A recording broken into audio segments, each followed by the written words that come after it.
The Equitable Life Assurance Society presents This is Your F.B.I.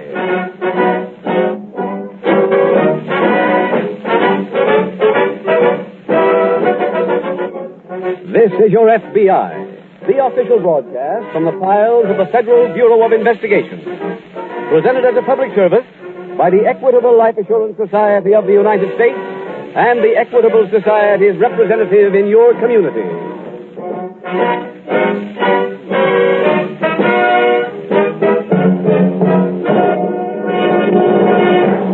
Are you covered by Social Security? Then please listen carefully. Public opinion polls by the Equitable Life Assurance Society show that millions of Americans know little or nothing about their Social Security.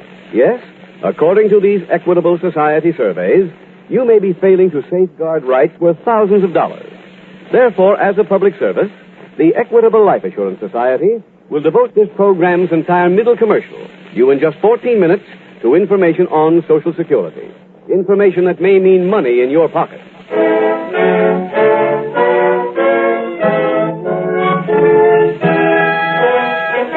Tonight's FBI file, The Unwilling Partner.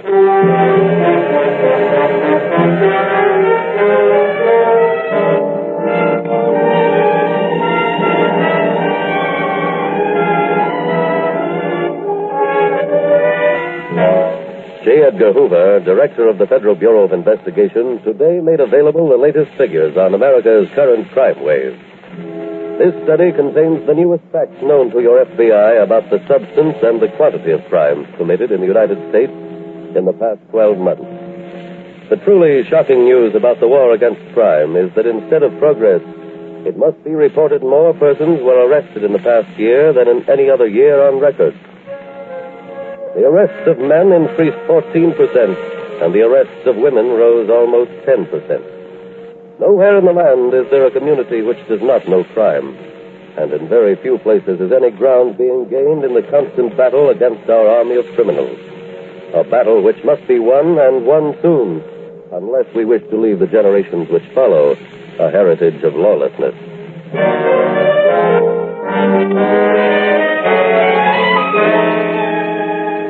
Tonight's file opens at the spring training camp of a minor league baseball team in a Midwestern town.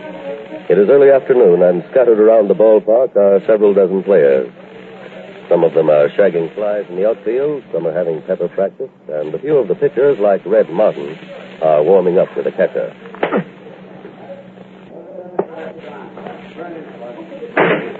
Take it easy, Red. Still 3 weeks to opening day. I know. I just felt like cutting loose. You don't have to prove anything. Just get in shape and you'll work the opener. Okay. Quit in a little while. Take a shower. Thanks. Just a couple more, huh, Charlie?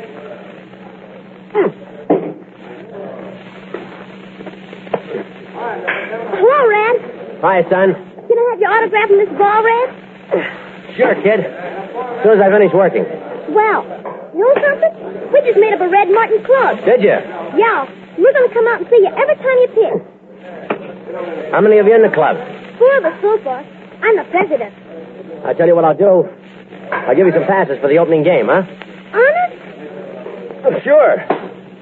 What's your name? Herbie Jackson. Okay, Herbie. They'll be at the pass gate. Gee, thanks, Red. Forget it. Okay, Charlie, that's all for me. See you later, Herbie. I'm going to take a shower. Okay. Hey, Red. Huh? Red, I want to see a minute. Don't you remember me? Vince Green. Oh, yeah.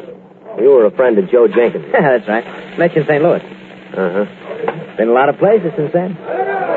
What are you doing here? I came to see you. About what? Business proposition, Red. I got a business, Vince. I'm a ball player. Oh, wait a minute. You ain't going to be a ball player all your life.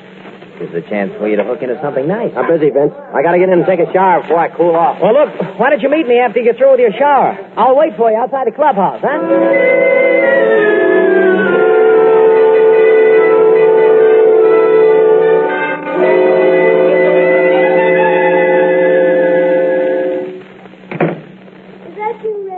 Well, where have you been this long? At the ballpark. Until 7 o'clock? Yeah. Red, you knew I was going to have dinner ready early. Honey, I'm sorry. I met some guy who wanted to talk to me. That's why I'm late. Oh. Well, who was he? A guy named Vince Green. Do I know him? No. He was a friend of Joe Jenkins. I met him when I used to room with Joe. Oh. Whenever the ball club got to Joe's hometown, this guy used to throw a party for us. Mm-hmm. Oh, what's he doing here? Now he wants to go in business with me. What kind of a business?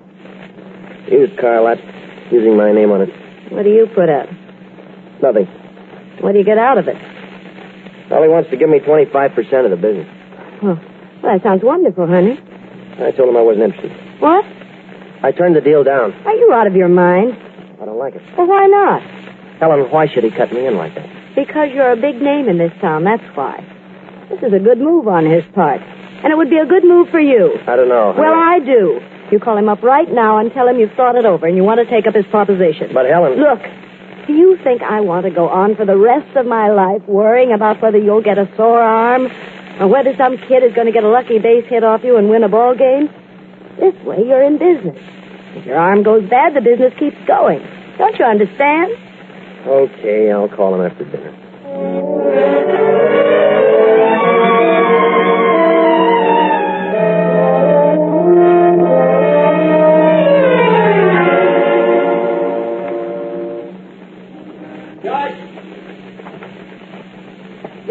I'm here in the shack, Vince. Oh. Sign looks good. Yeah. Any sales today? 3 sedans and a convertible. Not bad. We're open a week, and that makes 38 customers. Yeah, that Red Martin's name really hustles business. I told you it would. You only got 6 cars left? I'm going to call Pete. Tell him to send down other shipments. Okay. Oh, by the way, Red was in here this morning. What do you want? I just wanted to see how things were going. He asked me where we got all the cars. What'd you tell him? I said we had contacts back east that bought the cars for us and shipped here. Good. He'll pull out if he ever knows those cars are hot. Well, what would his beef be? The poor sucker happens to be honest. Yeah, but he gets 25% of all this. For nothing. For your information, he only gets 25% of the profit. Well, even that runs into a real good chunk. George, with me keeping the books, there is no profit.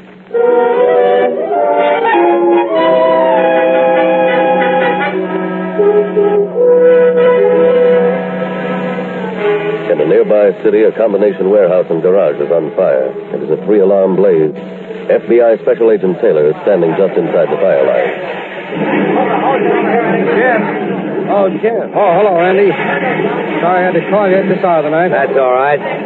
I've just been watching a lot of evidence being burned up in there. Evidence on what? You know that list of stolen cars we were working on down at the office? Uh-huh. Well, when this fire broke out, the firemen went into this garage and discovered a secret wall in the back. That's where the fire started. I see. Part of the wall worked on an electric switch. You pressed a certain button, that part of the wall swung out, and you could drive a car through. Into a concealed part of the garage? That's it. That's where they used to fix up the stolen cars and paint them. Matter of fact, it was the paint that made this blaze spread so fast. How'd you find all that out, Jim? Well, when the firemen first discovered the secret wall, they found a car back there and drove it out.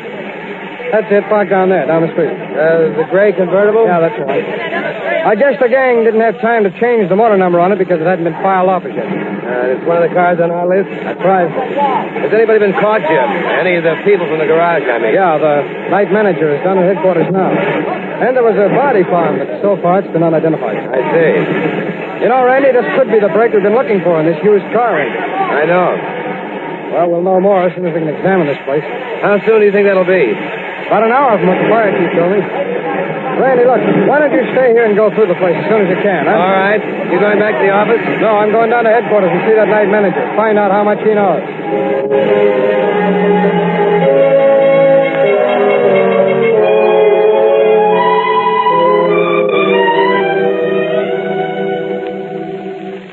You home, Red? In the living room.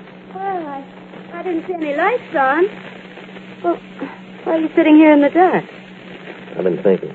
Well, suppose you try thinking with the lights on. Okay. What's the matter with you? When I got home here this afternoon, there was a letter for me. Who from? Joe Jenkins. Well, what do you want? I wrote to him about this new partner of mine, Vince Green. Well? Joe says in his letter that Green is no good. But he once tried to get Joe to throw a ball game for him so he could win a bet. Joe never reported it because he couldn't prove it. Oh, well, honey, that might be just a story. You know the way Joe used to make up things. Oh, it ain't a story. Joe also says he checked on Green after that. Found he was mixed up in a lot of rackets. Oh. I told you I never liked this deal, Helen. Right from the very beginning. Now I'm going to get out of it. Red, wait. Find more out about him first. Oh, I know enough right now. But what about the money you're making? Helen, for all we know, those cars may even be stolen. I don't want that kind of money. But, Red... I'm going down to see Green and call off this whole deal.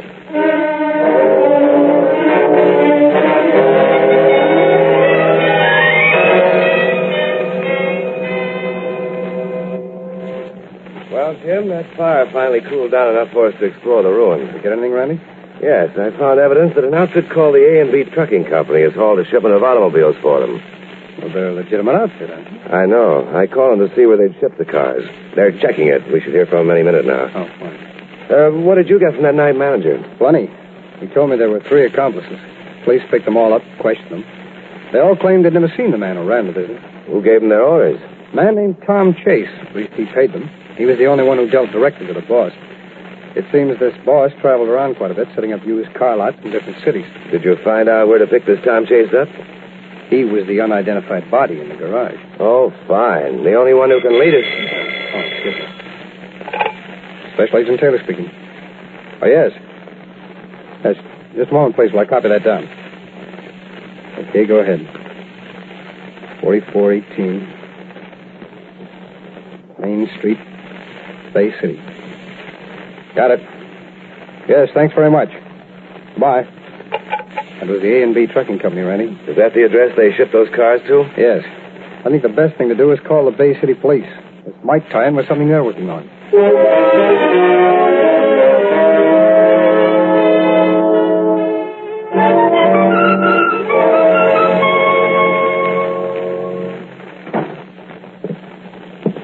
George, I got some bad news. What? The garage burned down last night. The whole thing? Yeah. Tommy burned to death, and the others got nailed by the cops. Gee, that ain't good. This could be real trouble, especially if anybody talks. Well, they don't know much. They know enough to make it hot. What are we going to do? Low. What? Leave this? This is a gold mine. There'll be others. How many cards we got left? 2? Close that bank account this afternoon. Get all that dough right here in my kit. Good. Now, look, as soon as we get organized... Who's that? Hello, fellas.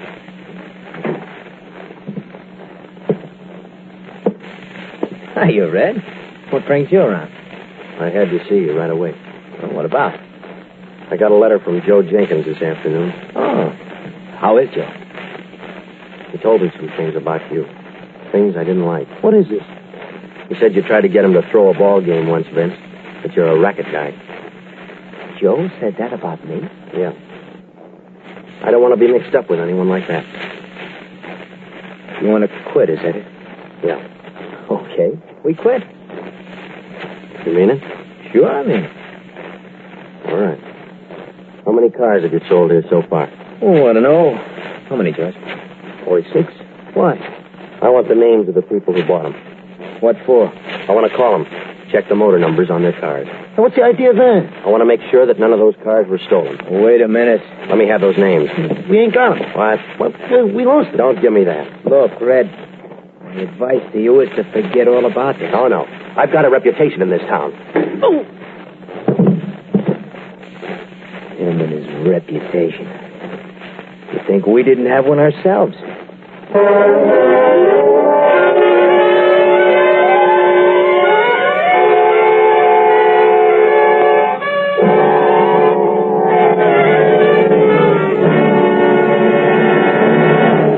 We will return in just a moment to tonight's file, which shows how your F.B.I. provides national security. Now a word about Social Security. Mr. Williams, I understand you have a question. Well, yes, Mr. Keating, I have. When I get to be 65 and start collecting Social Security benefits, can I take a part-time job? I'd be pretty well fixed if I could do that. Probably not, Mr. Williams. If you worked in covered employment and earned more than $14.99 per month, you wouldn't get anything from Social Security. Before you make any further plans, get in touch with your Equitable Society representative. Ask him about the Equitable Society's 3-step service on Social Security. The first step is full information, the answers to how Social Security applies to you personally. I see. Well, what's the second step? An immediate checkup on your position under Social Security to make sure all the money you've paid in is properly credited to your account. Your Equitable Society representative will supply you with a special form approved by the Social Security Administration and will show you what to do with it. This checkup makes possible the last step in this service offered by the Equitable Life Assurance Society. What is that? After you've found out where you stand in Social Security, your Equitable Society representative will show you how a comparatively modest investment in life insurance will build Social Security into full security. He'll show you how life insurance and Social Security, working as a team, can give you and your family a future free from money worries. There's no charge for this service, no obligation whatsoever. So, see your Equitable Society representative immediately, or write care of this station to the Equitable Life Assurance Society. That's EQUITABLE. The Equitable Life Assurance Society of the United States.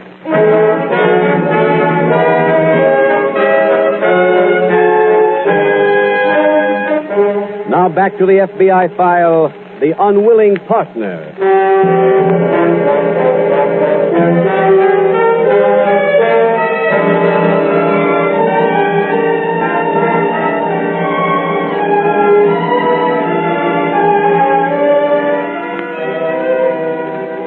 You rarely see an item in your newspaper or hear a story on a radio newscast about a stolen automobile.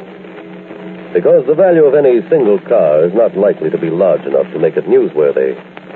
However, it is newsworthy when you learn that many of those cars, which are stolen all over the nation, find their way into a pool which filters them to various exchanges throughout the country where they are altered in every respect and then resold. Those exchanges are big business today when the supply of automobiles is still seriously short of the demand. To give you some idea of how big those centers are, it is necessary only to tell you that in the last year, more than $61 million worth of cars have been stolen. That is more than $5 million worth every month. And the truly solemn fact about those figures is that they are increasing.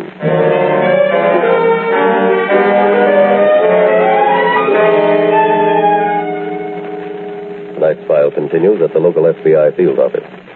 Randy, I've just come in to see the boss. About this used car ring? Yes, I told him what had happened so far, and he agreed that we might be getting pretty close to the core of it.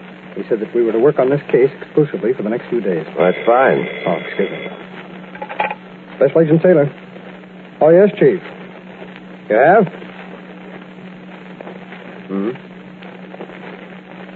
Closed down, huh? Yeah, I remember him. Oh, I see. All right, thanks, Chief. Yes, we will. Yeah. Why? That was the chief of police down at Bay City, Randy. Did he check that used car lot already? Yes, it was being run by 3 men. One of them, who seemed to be the boss, was Vince Green. I know Green, Jim. He could be the boss of that whole operation. Yeah. The second one was George Damon, and the third man was the one in whose name the lot was operated. Red Martin, a ball player. Red Martin. Mm-hmm. I saw him pitch a 2-hitter a couple of years ago, Jim. I met him after the game. Oh? He didn't seem to be the kind who'd get mixed up in this sort of racket. And the lot was deserted when the chief checked. There were no cars there, and everybody had vanished. Did he know where they all lived? Yes, Green and Damon lived at a hotel. They'd already checked out.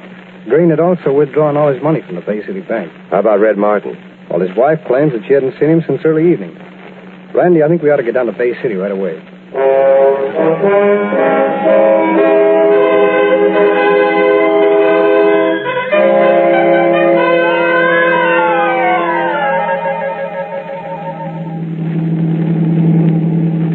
This is a pretty good heap. Glad we didn't sell it.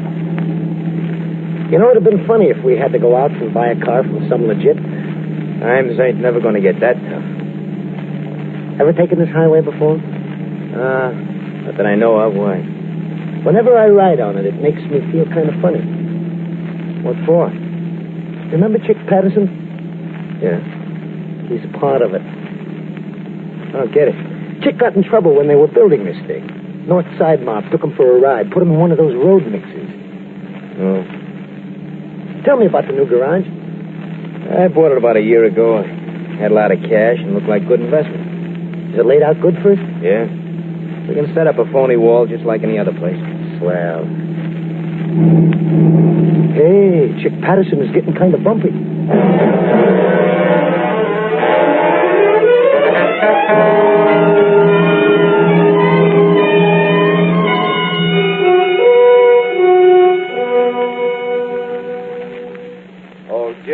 Jim. Mrs. Red Martin is outside. Oh, fine, Randy. Ask her to come in, will you? Joey.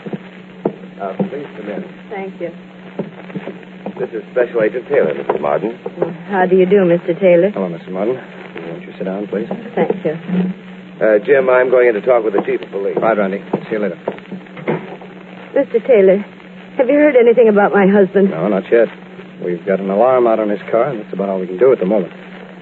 You're sure you have no idea where he is? No. No, but I'm certain he's not hiding from the police. He's looking for those two men. Well, Mrs. Martin, tell me, what made him go into a deal like this in the first place? Well, I'm afraid I made him do it. I wanted things he couldn't afford to buy me anymore. And so this chance to get some money, so I made him take it. I see. You said over the telephone before that he decided last night that he didn't want to be in business with him any longer. Yes, that's right, Mr. Taylor. He got a letter from a man who used to be his roommate. The letter said that Vince Green was a crook. And your husband told you that he was going down to the used car lot and break up the partnership. That's right.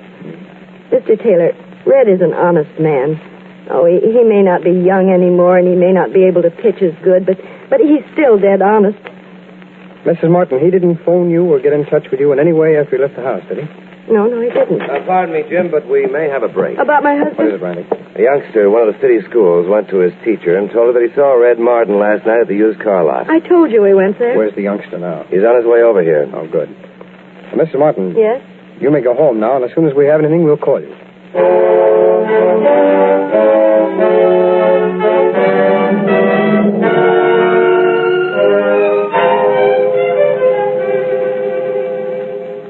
That youngster's here, Jim. You want to see him now? Yes, Randy, please. All right, Herbie, come on in. Jim, this is Herbie Jackson. Hello, Herbie. My name is Jim Taylor. Hello, Mr. Taylor. Herbie, I understand that you saw Mr. Martin last night. Yeah. I'm president of the Red Martin Band Club. Oh? And I went over to get his autograph for a new member. I see. What time was that, Herbie? It was right after my dinner. About 8:30. I see. And he was there when you got to the lot. Yes, sir. He was on the floor, hurt. What? He was hurt bad. How do you know that, Herbie? His head was bleeding. Was he conscious? Oh, yes. He spoke to me. What did he say, Herbie? He told me he got beaten up by his partner. Did he tell you where he was going? Yes. He was going after his partners. He wanted to catch them. And he said he knew where they went. Well, did he mention any city to you? No, sir, he didn't. You sure? No, sir. I know he didn't. I remember if he did. Well, tell me, Herbie, did he say anything else to you? Yes.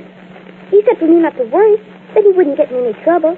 I wonder why he was so sure of that. He said because he had a lot of relatives at one place he was going. A lot of his relatives? Yes, sir. He said it was always a cousin town for him. Jim, let's get hold of Mrs. Martin and see where his cousins live. I don't think we have to do that, Randy. Let's call the office of the ball club. I think they'll be more help.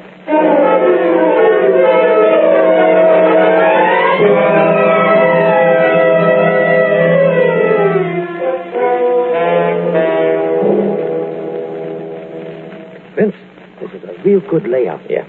We got room for 2 paint shops here. We can turn out a car every day. I talked to some boys from the East this morning. Oh? They said if we paid cash, we can have as many hots as we want. How much cash? $1.5 a car. Delivered? Yeah. Well, that ain't bad. Oh, it should be a big help. Huh? That should give you enough to open up another lot. Ah. Look who's here. Honest Red. That's right. What are you doing here? What do you think? How'd you know we were here? You got a call last night at the shack, just after I came to. It was one of your stooges. He said he was expecting you up here to a garage. Took me a little time to find the right one. You're a sucker for punishment, ain't you? What do you mean? Coming back for another treatment? I came to get the money you stole from my friend. That ain't what you're going to get. George, let's continue this in the back room, huh? We'll talk right here. I got a gun here, chum. Let's do it our way. Oh, let's do it our way. Huh? Stop that gun. Go on. Jim. Come on, you two. Who are you? For your arrest. Oh, now, wait a minute. The F.B.I. You better get home and get some rest, Red. The whole town will be out to see you pitch that opening game. Everybody except those two. I got a hunch they're going to be tied up elsewhere.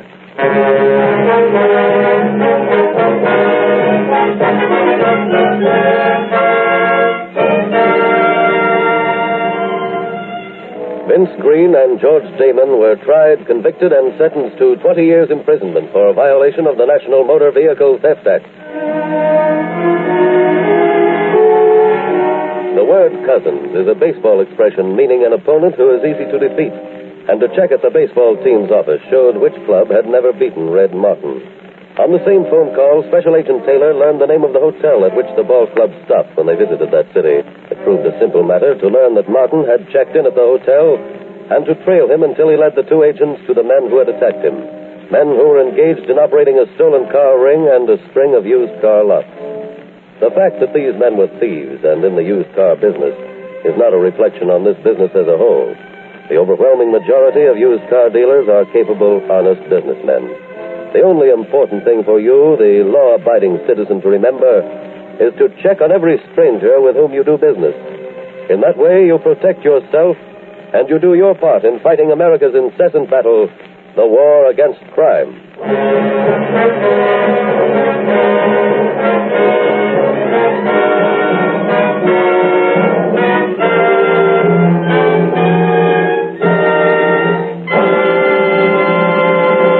In just a moment, we will tell you about next week's exciting case from the files of your F.B.I. Now, a quick review of the special 3-point Social Security service offered by your Equitable Society representative. First, he gives you a clear picture of what Social Security can accomplish for you. Second, your Equitable Society representative supplies you with a special form approved by the Social Security Administration for checking up on your position. Third, he shows you how easy it is to build Social Security into full security. Take advantage of this special service offered without charge by your Equitable representative and the Equitable Life Assurance Society of the United States.